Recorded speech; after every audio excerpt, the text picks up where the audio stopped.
10:01. I'd like to call this meeting to order. Everyone who is participating virtually, thank you for your time today.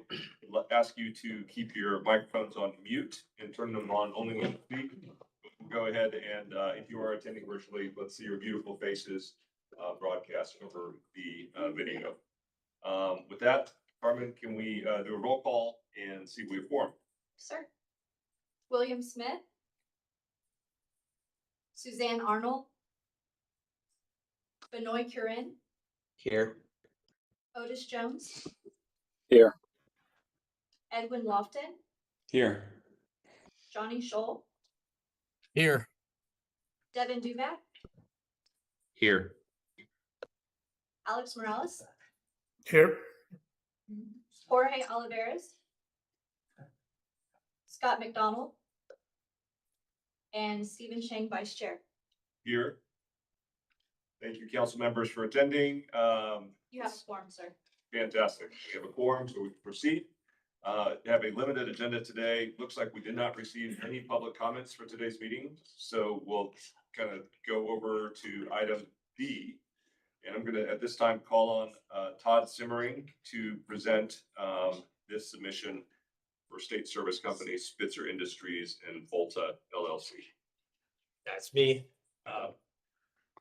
Look here, or you, or You can look at whoever you want to. all right, we'll do You it. can Then. look at the people back here. Yeah, that might be better. Let's go. Good morning. Appreciate everyone hearing us out today. I know it's kind of a special circumstance from the last meeting. Todd Simmering, representing Volta LLC. We are a certified manufacturer working with the Rio Grande LNG project for Next Decade is the operator of the plant.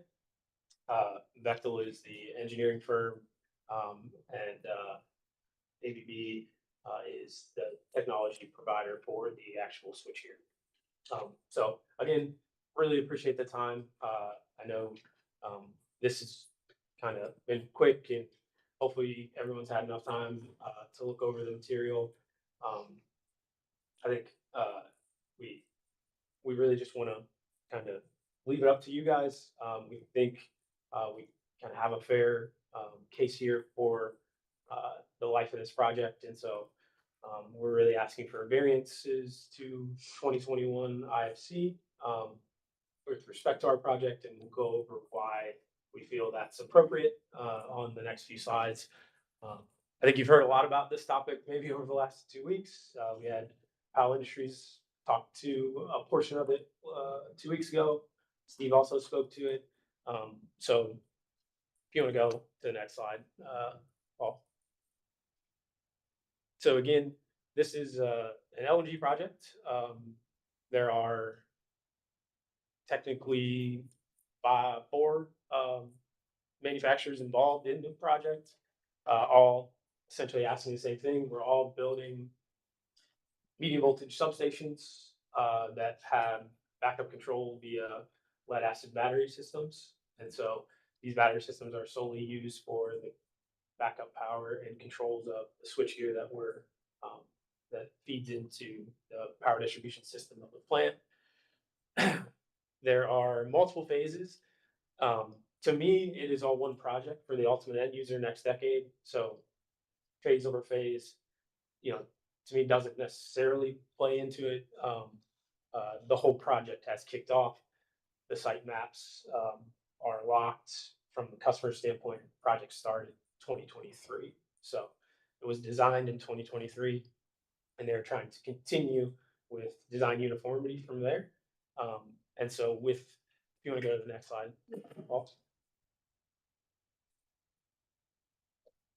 So with that, we crossed a code change in the middle of the project. And so we were part of the original set of buildings or groups of people. I don't know how many people got the exemption that was granted in 2024 to 4 specific exceptions is really what we're talking about today, tied to the 1207 section of IFC 2021. And so we were granted those exceptions during a portion of the project. I think there was procedural issues with how that was granted, and so it was taken away. And so we are just asking to be considered to reinstate those for our project because, like I said, the project really started in 2023, and so the impact to the LNG provider, it's an export terminal, um, is massive when it comes to cost and schedule and their intended design based on codes that they knew at the time of starting this project, right? They wrote their specifications uh, based on that time period and would like to continue those. And we don't believe there's an imminent safety issue with that. And so we'll try to explain a little bit more uh, throughout this, but that's the ultimate ask here is that these 4 exceptions we think are fair. We think there's history on the code side that supports that. And so that's, primary. And then the economic impact and schedule due to a code change in the middle of a project. And these projects are mega projects, and so they have a unique timeline. So that's why we feel like it is appropriate to at least ask that this be considered. All right, thank you, Todd. So got a few more. I'll just run through the code exceptions if you want. Would the council like that? Yeah, go for it. Okay. Paul, maybe just skip so we move a little faster here. Get to the meat of. So the first exception we're asking for is 1207 3.1. This had previously been in 2018 code. 2015 is totally silent on battery storage. This whole industry is very new. Kyle did a good job of explaining why it exists today and kind of how IFC is growing up along with the industry as far as safety concerned. And so our project was built off of 2018. From a TDLR standpoint, at that time, it was still 2015. So totally silent on battery energy storage, but had a, 2 coming soon type section. And 2018 was the first one that started to discuss these battery energy storage systems with exceptions to lead acid. 2021 removed these exceptions that we're showing here, which are from the 2024 code. These had not verbatim, but previously been in the 2018 code that had exceptions for lead acid. Some have changed slightly, and I'll go over the specific one that has changed. But it was actually a more generous exception at the time. And so now I think 2024 has implemented, what we consider a little more strict, but still an exception for lead acid that we can design towards. And so we've done that. And so for this specific criteria, which requests that your UPS system and your backup power with lead acid has UL 1778. We have that. So we believe we meet criteria 3 here. You want to go to the next one? That's going to be the common theme. The 2024 exceptions for lead acid have a lot to do with UL 1773 and the size of your building. So again, for the spacing, which I'll show in the end, and I think Powell and others spoke to this last time, the spacing is a massive impact to a substation building where we're really just talking about an isolated room with firewalls and a fire zone in itself in the context of, 120-foot substation with medium voltage, with VFDs, the entire power distribution suite. So it is really a small portion dedicated for switchgear controls, not what a BESS system is dedicated for, which is actually injecting bars into a grid system, much higher voltages, real amperages. We're not talking about a significant system here, and the utilization is not anywhere near what an actual BESS system would be utilized for. So again, this one we have on average 4 to 5%. That's very typical for a substation building on any industrial facility. The battery room is far less than 10% in all cases, which is why for lead acid, this exception would typically be used for this specific application of switchgear controls. So the other portion here, this is I'll say kind of a nice to have, but our battery manufacturer Enersys did test to the equivalent of 9540A, which is UL 1973, and they passed. So that is the large scale frauder testing at the cell level.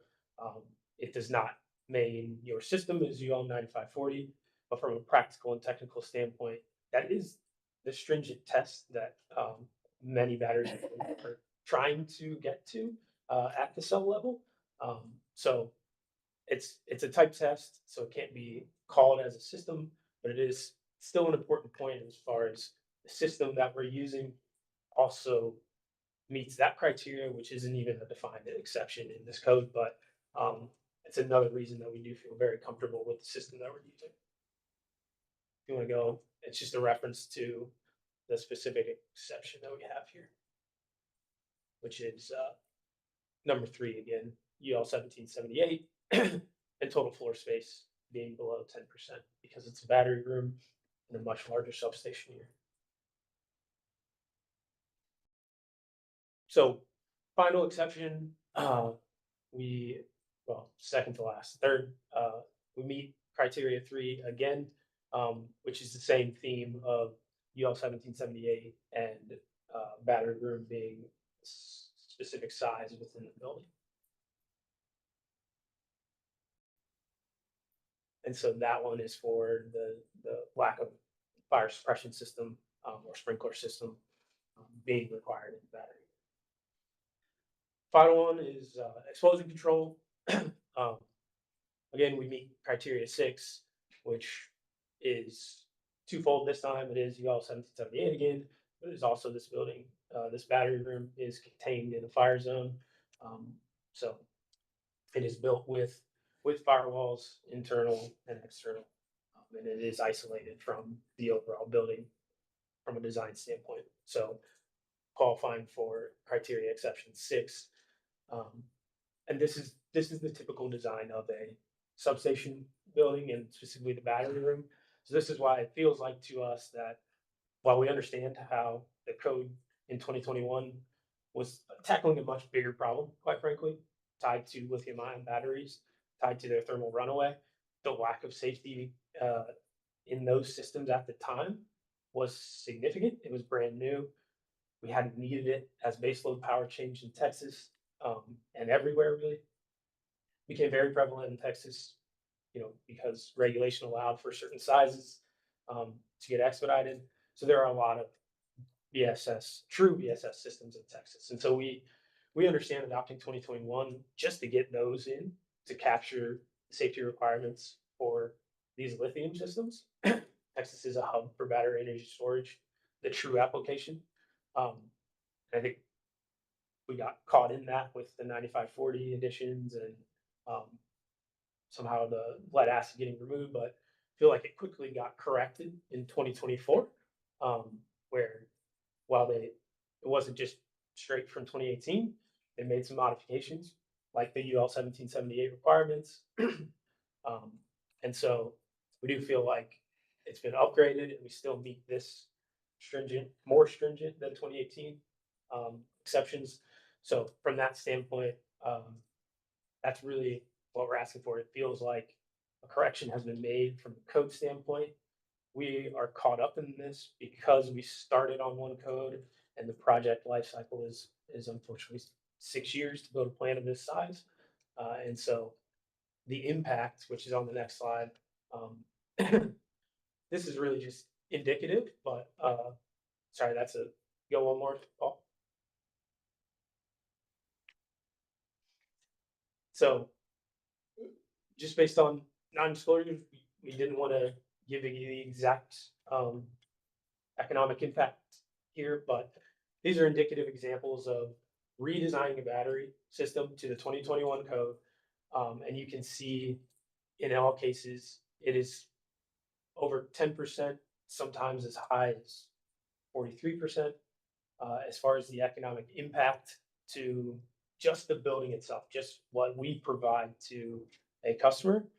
That does not talk about the other side of that, which is the construction side, where their site plan could change significantly.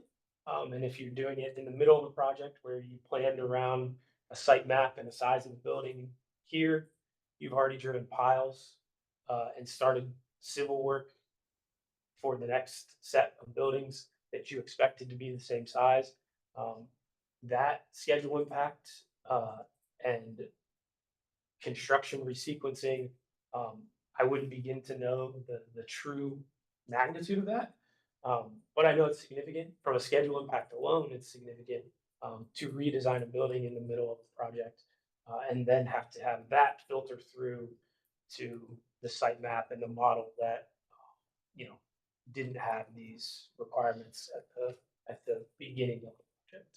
So you can see the area changes. A battery room are on the bottom, most always doubles, if not triples, the battery room size. Plus could add suppression, which has its own kind of issues if you don't intend to have suppression.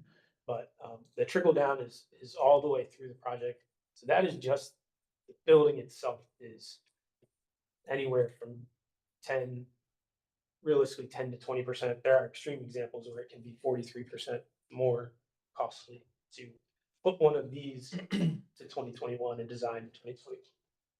So we'll leave it at that. We do appreciate the time and happy to answer questions.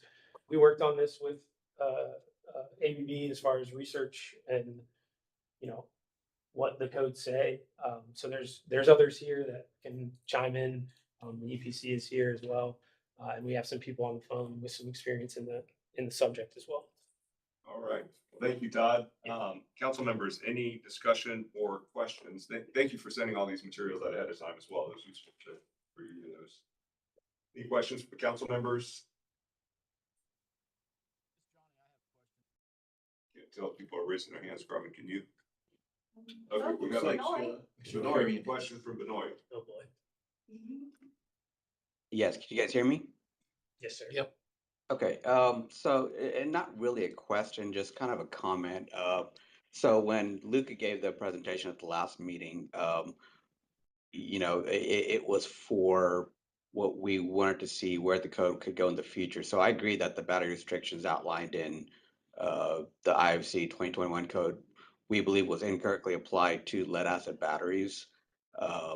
And now that the exclusions that we see in the latest NFPA 855 code has those exemptions for lead acid batteries, I think that just kind of proves our point. But I just want to also say that as far as these exemptions that were given, it was our company, Powell, that actually worked with Kelly and Wallace to be able to get those exemptions. And then in 2025, when those exemptions were taken away, and the reason they was given was that they couldn't take part of a future code and use that. And so, we because of that, we kind of were in the same boat, as ABB or Volta. We designed all our Train 1 projects with those exemptions in mind, and we did get exemptions for all our Train 1 projects. Now, when that letter from TDLR came out mid-2025, we actually went back, after discussions with TDLR staff at the time, TDLR IHB staff at the time, we went back and redesigned our Train 2, even though it was cost prohibitive for us, to have that extra room for the batteries and add fire suppression in order to align with the present code.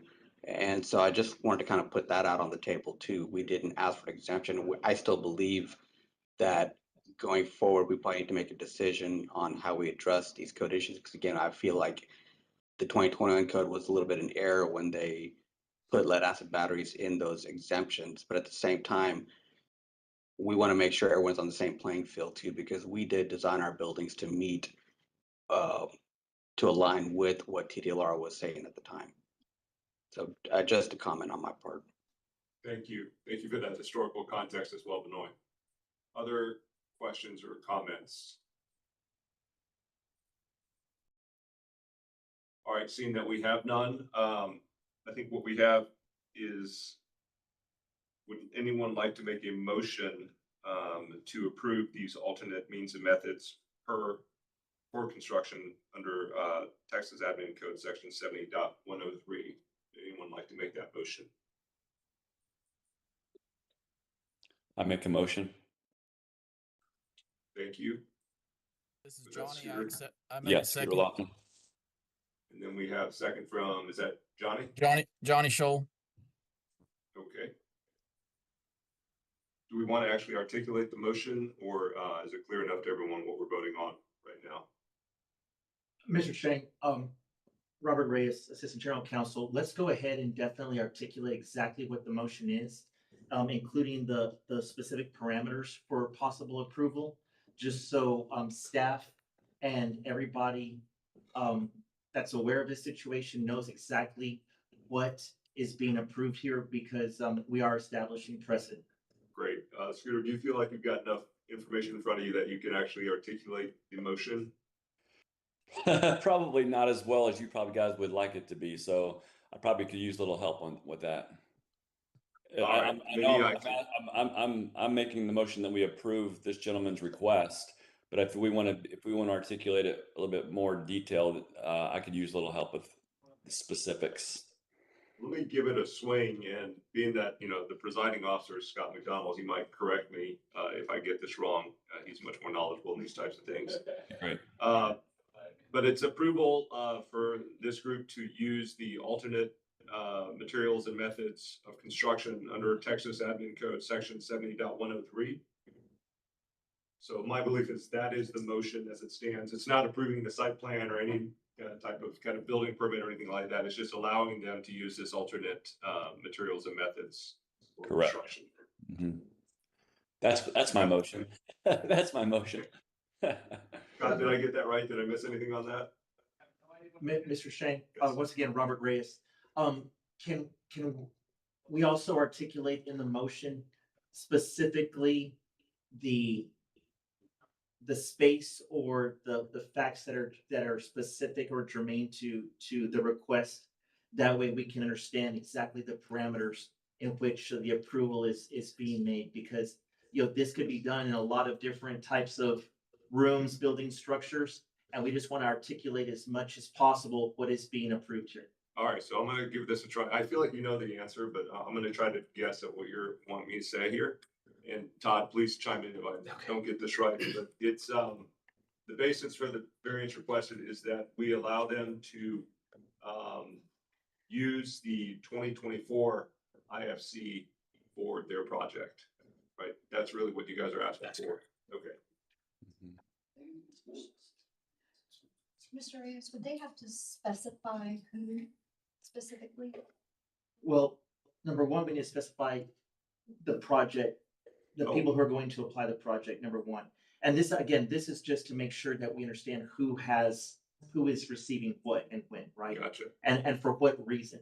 Gotcha. So what I'm looking for is, number one, who the successful applicants are. Okay, so why don't we hit those one at a time? Okay. Carmen can write all these down and then we can read it all back together. So who the applicants are State Service Company, Spitzer Industries, Volta LLC, and Primacheri SPA. Okay. Did I get that right, Todd? That's Yes. who's requesting this? And just for clarity, there are two versions of Volta at two different addresses. All right, so that's who, and then Okay. what's the next number two? Two, let's go ahead and state the location. Location. So the location of this project is in Brownsville, Texas. Is that correct? Correct. And the project is the Rio Grande LNG project. Have there been any numbers or any identifications or any identifiers through the department for like this project or anything like that? So I believe there was a phase one that is completed, and this is actually for phase two, but there are 5 phases. Is that correct, Todd? How many phases? Maybe I can come up and clarify a little bit of that. Yes, please. That way we can get all the phases that are necessary. So please identify yourself. We know you're at the last meeting. he didn't. So Roman Reyes, with Bechtel Corporation, we are the EPC on this project. We're also the certified builders, so we're the ones taking the buildings and assembling on site. So there are 5 LNG trains that are currently FERC approved. In that we're considered 2 construction phases. So trains 1, 2, and 3 are phase 1, which are the buildings that have already had the exceptions, and then trains 4 and 5 are the ones that we're requesting now for phase 2. Okay, so it's 4 and 5 for train 2. Phase 2. Phase 2, sorry, Correct. phase 2, trains 4 and 5. And then the IHB numbers for each of the manufacturers, and I believe ours as well, is in the literature that was submitted. Yes. But for sure, the manufacturers' IHB numbers are all in. Yes. I got it here. Okay, So so I have a question. Are we giving an exemption for current what's in place or for future also? Or would future require an additional relook at, depending on what code is in place then? I believe we are granting this for the entire project, and it's not what's in place. What's in place has already been approved by in 2024, I believe. Is that right? By Kelly and the gang. And what we're doing now is approving the rest of the project, trains 4 and 5, which is phase 2. Is that correct? Yeah. Yeah. Is that Stephen, I'm sorry, can I make a comment? yes, Benoit? This has Benoit. So again, I just want to make it clear that so in the past, when as we've been doing projects with TDLR IHB, when we had a technical clarification, we would send it to that technical clarification email. And even in this case, Powell did ask for we asked for these same exemptions based on IFC 2024, but we were denied those exemptions at that point. So again, I believe, I just want to make sure if these are just going to be for these certain projects, is this for this code going forward? Or are we just granting exemption for these certain projects? Because I feel like when Powell asked for this, we did not get those exemptions. Yeah, I believe that this motion, Scooter, correct me if I'm wrong, is for this specific project, and this is not a blanket. Hey, look, going forward, we are changing the rules of the IHB to, use 2024 IFC. Yeah, that's my understanding. And I guess where I'm coming from is I understood this project had started before the new code was in place. Right. And I think that's the distinction from my standpoint is these guys that already got started and all of a sudden the code changed. Now they were having to adjust midstream. And from my perspective, that's the differentiator right there. But then any new phase projects that are not currently would have to technically go under any new code provision. So there's maybe a distinction between grandfathering, right, what's already been started versus what's future. Yes, I think that's abundantly clear. And so we'll make sure that this is specific to this project, the Rio Grande LNG phase 2, trains 4 and 5.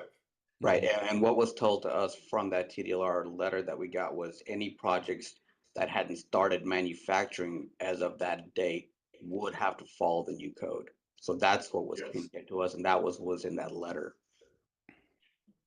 Exactly. And if Benoit, if for some reason we want to change that down the road, we've got a rules work group that I think we can discuss all that in and figure out what's best for overall Texas, right? So I think this is specific to this one project that, as Scooter points out, is being grandfathered. It's kind of what we're doing.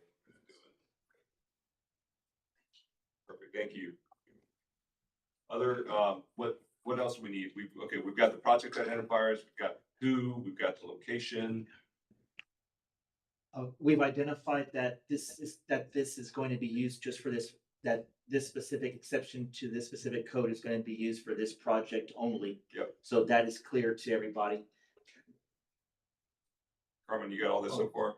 And one last thing, the actual exemption that is occurring. So if we are using a specific section, if there's a specific section of a specific edition of the code that is being requested, and the council is voting just on whether or not to allow that exception of that specific section of the code edition, then we need to identify that as well, just to be as specific as possible. So this specific code section, you guys help me with this if I got this wrong, is that we want to allow this project to use IFC 2024, section 1207, right?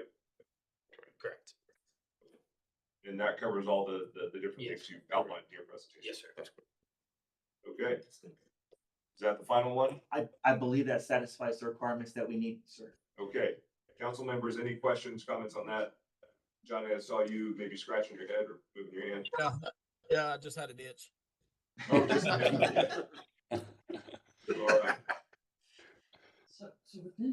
Well, perfect. Carmen, can you read back Oh, my goodness. that motion as we have? Is that okay? So if you go to page 2 of their presentation, it Yes. gives a list of the manufacturers and their IHN number. Okay, It talks about phase 1, trains 1 through 3, and then phase 2, 4, and 5. Just to kind of Yeah. get the order. got that. Okay, So if you guys can make the motion and say that to me, then. with everything that Robert just asked for. This is recorded, can we use ChatGPT to get this? Is that okay? Is that allowed under Texas rules? This is Steve Bruno, Deputy Executive Director. I've asked Robert if he could take a moment to help craft what we've got here so that we Thank can. you. Okay, Give us one moment, It's a lot. yeah. please. What page are we on materials? I would say their specific item. Is Let it- me go to the council materials. Give you Yes, that would be specific- great. That's what I'm using right now. Yes, sir. Give me a second. Because I'm.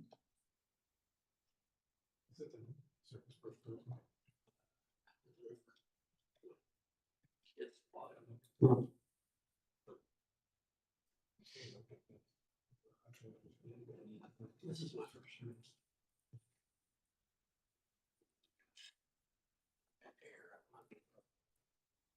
It's got this over here. This one. It's gonna be page 32.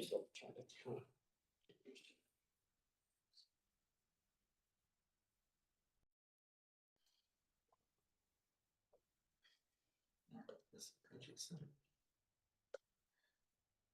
But in terms, okay, variance history.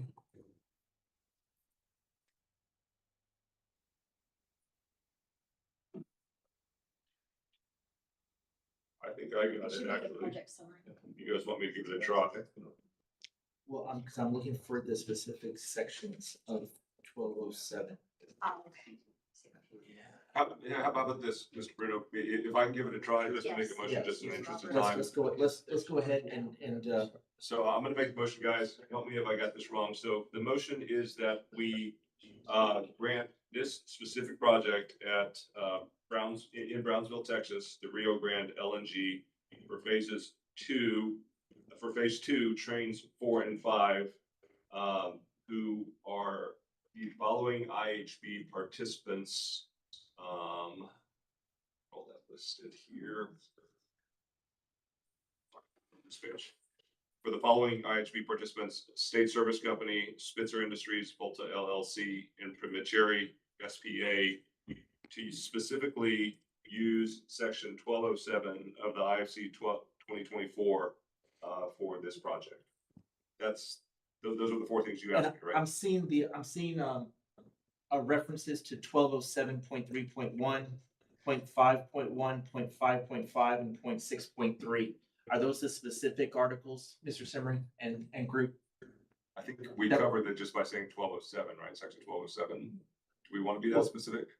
We're happy to do it either way. I think. Yeah, Mike's yeah. correct. And make sure that the exceptions are covered by what you all have stated in your own documentation. Is that accurate? Yes, those specific sections are accurate, but like I think we were saying, if we don't want it to be that specific, we can comply to the entire 2024 1207 if that's. What's better? Just pick one. We'll do the exact exception. Okay, so with the exact exception as noted by Mr. Reyes. Okay. So that's the motion. And if we want to add to the motion that this is, the rationale for this is that we're grandfathering this because this project already started. And this is not for overall state of Texas code compliance.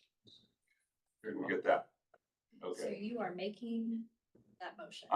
Well, actually, I'm helping Scooter. make Yes, the- you're helping me. Thank you. welcome. That is my motion. All right, and so we still have the same second in place. Johnny, are you still good Yes. with seconding that? Yes, I second that motion. Okay, any questions from council members or any problems with what they heard me just try to say? No, okay, so let's go and do a roll call vote on that specific motion. Carmen, Benoit Corinne, Aye. Otis Jones, Aye. Edwin Lofton, Aye. Johnny Scholl, Aye. Devin Duback, Aye. Alex Morales, Aye. and Stephen Shang, Vice Chair. aye. Motion passes. All right, congratulations, gentlemen. Thank you. Moving on to item E, we will have a council meeting in the not too distant future. Carmen will go ahead and poll council members for that date and time.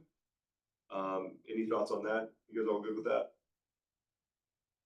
All right, and I don't think there's any further business, so do we do a motion to adjourn or do I just adjourn it? You can just adjourn and state the time. All right, so it is now 10:38, being that there's no further business, meeting of the Texas IHB